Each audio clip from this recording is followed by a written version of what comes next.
Hi friends, my name is Ecco Summerhill for those of you that don't know me, and I am so grateful to be here with you today and to be a part of this experience. A quick reminder about the disclaimers you have read today regarding opinions expressed in these teachings and the income disclosure statements. Be sure you keep those in mind as you listen to me and all of the speakers of the VIGC. Today I want to start by telling you a story about a little girl who grew up in small town Texas, who didn't always have the brightest childhood. There were a lot of struggles, trauma, and heartache from a very young age. But as she grew older, she knew within her soul that she was meant for more. So she worked hard at always striving for a better life. She graduated high school at 16 and went to college for a couple of months before realizing that college life just wasn't for her. She worked diligently to always give herself a great life. She had many ups and downs, even throughout her 20s, and even gained some great success, but always felt there was more greatness on the horizon. One day, around 28 years old, she met a man that on paper she said she would have never even dated. He was younger than her, he was a firefighter, a weightlifter, and so many other things that she thought were deal breakers. Well, he soon proved her wrong and swept her off her feet. Within 2 weeks, they were in love. Within 4 weeks, he moved in with her, and within 9 months, yes, 9 months, they had a beautiful baby boy, and then they got married when their sweet boy was only 8 weeks old. They loved and cherished their backwards love story. And then when this woman was around 6 months postpartum, they had something tragic happen, and her husband had ultimately broken both of his legs at the shins on the job, resulting in him losing that position at that fire department at that time, putting him not only in physical distress, but it added mental, emotional, and financial stress to their little family. The woman had struggled a lot emotionally and mentally in the past from her upbringing and other things that had happened to her in life, and the postpartum journey made all of those emotions heightened. She was searching for answers in what seemed like the hopeless situation they were battling. She wanted to feel like herself again, so she could feel calm and happy and actually enjoy this miracle baby that her and her husband had brought into the world. On top of all of that, they got a letter in the mail one day that they never thought they would get in their entire life. And that was a foreclosure notice that told them they had 60 days to figure out how to pay their mortgage. They had fallen behind on it when the husband lost his job and the wife had stopped taking clients with her previous job because of having their baby. A week after getting that letter, miraculously, a friend of the woman she had met years earlier saw that she was struggling and reached out and told her that she had something that might be able to ease some of the emotional and mental discomfort that she was experiencing. This friend sent her some oils, and the woman instantly fell in love with them. She loved the way they made her feel and the joy that was sparked again in her being through their incredible aromas. Like she did with her beautiful love story with her husband, she started to share about the oils on social media like everything else, and all of her friends and acquaintances started messaging her, asking, "How can we get what you're talking about?" And a funny story, this woman was actually against network marketing because of a previous unpleasant network marketing experience where she had felt salesy and pushy and didn't even believe in the products of the previous company. But after some research of Young Living, she soon realized that she could do the business without being your typical pushy salesperson. She actually cared about these oils and products, and the company seemed like they had a heart of gold. So she put her fears aside and decided to jump in headfirst with Young Living. From that point forward, she shared and continues to share her heart and tell the world about Young Living. Over the years, she's grown a beautiful team and organization with her husband. And within a few years of being with the company, they reached the top rank in the company of Royal Crown Diamond. Of course, with the help of their beautiful tribe and their ever-growing passion for network marketing, Young Living, and the products that they provide. Now, as you can guess, that little girl is me. And I always get emotional talking about all of this because nobody knows my story as deeply and as real as I do. Nobody truly knows what I went through as a child. Nobody fully knows what I went through as an adult or even with my husband during that type of deep struggle we had to pull out of. And these are happy tears from how far we've come. But I'm happy to report as far as my husband goes, because some of you might be wondering, he did recover for the most part and got back into his original fire department that he started at 13 years ago. So there was very small lag time in between while he was recovering with his legs. So I'm thrilled to say he's still a firefighter and absolutely loves his career. And as far as myself goes, I am in a completely different mental place now, thanks to the help of so many life changes. One of them being Young Living, the products, and the positive environment that they provide. I also want to add, like you know, telling a 5-minute version of our past story from struggling to Royal Crown Diamond is just a small piece of the puzzle. If you're working this business, you know that this journey in itself is not always an easy one. There were a lot of ups and downs in our journey that we openly shared with our team, and even to this day with our Young Living business, we go through challenges sometimes. And that's just part of being successful and running your own business. You are working with tons of humans, and humans can be fickle. We put in a lot of hours, a lot of work, and so does our ever-growing team. We love all that this business has done for our lives, but it didn't come without dedication, hard work, smart work, and a lot of grit. I wanted to share a little bit about my story and where we've come from in order for you to connect and maybe relate to me in some way, because today I am here to talk to you about your story. Our stories are what make us who we are, and I believe they are meant to be shared. I love when I am able to tell people different parts of my story, and I get to include things like, I don't think that I ever would have dug deep into my spiritual journey if it weren't for being introduced to Young Living. Why, you ask? Because Young Living introduced me to this more natural, open-minded lifestyle, and without that, I might not have been open-minded to other things like deep spirituality. Sharing the details of your life journey will open people's eyes to so many possibilities. So when you think about your story and really think about where you've come from, maybe what your upbringing was to where you are now, I hope that you've seen some growth, and I hope that you've seen some evolution. What if you're just getting started with Young Living? What is that growth going to look like for you? What do you want your evolution to look like from this day forward?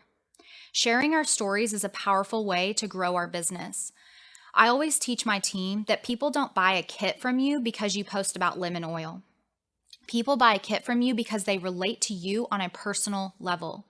They see a piece of themselves in your stories. People can't relate if you don't share.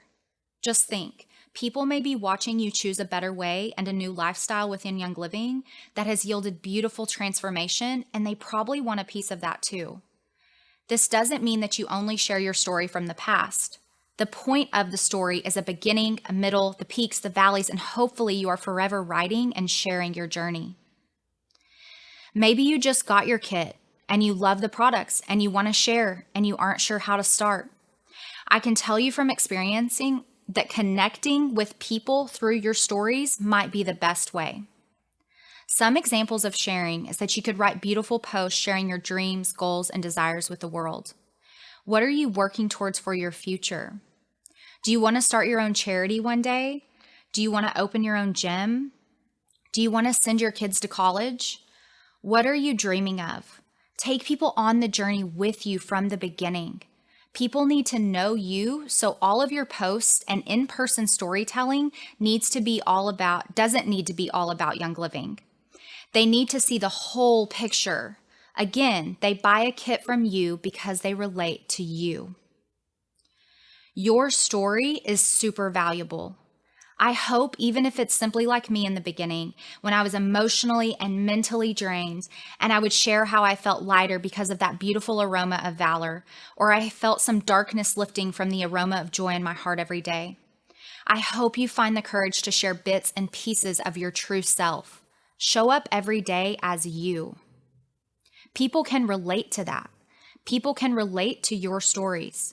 And you don't have to just share your struggles. That's not what I'm saying at all. What if you had a great childhood? That's awesome. But I am sure that you have overcome some difficulties in life. Share all of your experiences in a way that feels best to you. I want to share one of my biggest tips for my team and all of Team YL. Again, you need to be consistently sharing not just Young Living, but regular life too. And the main tip I have for sharing anything is value. Are you adding value? And what I mean by value is this. My rule of thumb for any post, any story I tell, and anything I share on social media and in-person events is to ask yourself these questions. Are you educating? Are you inspiring? Are you making people laugh, or are you making people feel? If you can't answer yes to at least one of those, then it might not be worth posting. Adding value is one of the quickest ways to grow your following on social media, therefore getting your message and story out there to so many more people. As a side note, but a very important one, I see so many people spreading negativity and hatred in the world, especially on social media, and you don't want to add to that. So make sure you're being authentic and leaving people wanting more with adding value. You want people leaving your event or your social media pages feeling better than when they first visited. So ask yourself, how am I making people feel? Now let me give you an example of adding value in an oils post. I want to ask you, which one of these posts do you feel adds value? Post 1. I want you to picture a picture of lemon oil on a kitchen counter, and the quote simply is, "I love lemon oil." Post 2. The caption reads, "Oh my gosh, I just walked around the corner and Harrison had taken a black marker to the cabinets in the kitchen. My heart just sank into the pit of my stomach, y'all. But then I took a deep breath and realized, okay, wow, I might have something for this. And I ran to my oil cabinet, literally ran. I grabbed the lemon oil and y'all, look at the aftermath of taking a couple of drops of lemon with a paper towel to the black marker on my kitchen cabinets. This lemon oil just saved his life, y'all. Ha ha ha." Insert a picture of Harrison, my son, in front of a clean cabinet holding a black marker and lemon oil looking scared. Now, which one of those posts do you feel added the most value, post 1 or post 2? I'm assuming if you're human, the second post made you feel something. Either it made you feel sorry for me, made you feel scared for Harrison, or made you laugh. So it added some value to your day, and it told a story you could actually visualize and feel. You have to use your life stories and your daily stories like that as a part of your strategy for growing your business and connecting to people. Also, you notice how I used y'all a few times in my post. That's because that is how I really talk. Small town Texas girl here. So you want to make sure that when you are writing your post or telling your stories that you sound like you. I see so many people using that share button and sharing other people's stories, sharing other people's thoughts. And while I get that's a thing, it's not going to help grow your business or your network, and it doesn't reflect who you are, your thoughts, and your journey. If you want to grow a successful business, people need to get to know you for you. Sharing our stories in person and online about our day-to-day life is a great way to connect with people out there, and a great way to show people what you have to offer as a human being and as a leader in Young Living. So not only should you be sharing about the oils and the products that Young Living has to offer in your own words, I want you to also think about sharing your business journey with others as well. As you know, success doesn't come without dedication, strategy, and support of an organization. Share the incredible work you are doing in the world. Show people how hard you're working. Tell them how you're being intentional with your days in order to eventually provide a new way of living for your family. Again, like I stated in the beginning, you don't just say, "Oh, I got my kit and now I'm Royal Crown Diamond." If it were that easy, everyone would be RCD. But it's not, and you need to take people on the journey with you through it all. That includes your team members, your leaders, and your downline, as well as your prospects. Be the light for someone else with your story. You have a story to tell, even if you think your life has been boring and it's been smooth sailing. I have a task for y'all. I want you to write down 3 things that you have overcome in life. And then I want you to write down 3 things that you have succeeded at or that you're really proud of. I bet you will see you have more stories than you think. I don't know any truly successful people in life that don't have a story to tell. One of my favorite mottos I talk about often is to turn your mess into your message. How can you turn your struggles into incredible teachings? How can you turn your story into beautiful inspiration? Again, you don't just share the mess. You want to share what you learned from it and who you are because of the challenges or even the successes. Share how Young Living products, oils, and the community have assisted and supported you in your growth and transformation. Maybe you haven't had that big transformation that you want yet. That's okay. Again, take people on the journey with you from the beginning. Lead the way for others to open up and share their stories. You may not think you have stories to tell, but I bet if you slowed down and looked back at your week and you have things that you didn't even think you would be able to share. Maybe it's time to step up your sharing game. I am so incredibly different than I was when I started this business, and for the better. And I've constantly shared my transformations and journey, and I know that has played a huge role in my success in this company. I will continue to show up as my authentic, genuine, and vulnerable self, knowing that it helps others in the world. So today, I urge you to start writing your story. Start sharing it in some way with others. Open up your day-to-day life, even if it's just a little bit, so that others can get a peek inside, and maybe, just maybe, you'll see your network and business open up to new possibilities. Your story is needed.